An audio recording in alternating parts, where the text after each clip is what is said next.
जो शरीयत है या दुनिया भर के जो लेजिस्लेटर्स हैं उसमें दो तरह की सज़ाएं हैं, एक है सहवन और एक है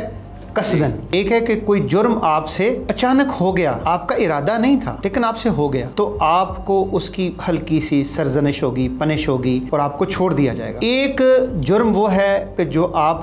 सोच समझ कर करते हैं। अगर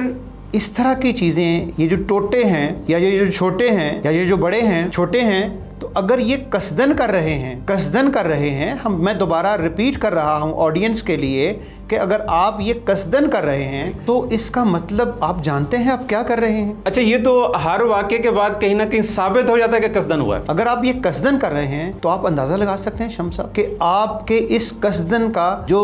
पनिश है, जो सज़ा है, अगर कोई कौम गैरतमंद हो, अगर कहीं पे कोई लॉ एनफोर्समेंट एजेंसीज काम कर रही हों, अगर कहीं पे कोई पेमरा काम कर रही हो, कहीं पे कोई और इदारे काम कर रहे हों, तो अगर आप कसदन कर रहे हैं, आप किसी इन्वेस्टिगेशन में आए, तो आपको सारी उम्र के लिए स्क्रीन से ब्लॉक कर देना चाहिए और आपको हैंग करना चाहिए कि आप 18 साल के 19 साल का हमारा जो नौजवान है उसके अखलाक और किरदार को बिगाड़ कर आप क्या कर रहे हैं।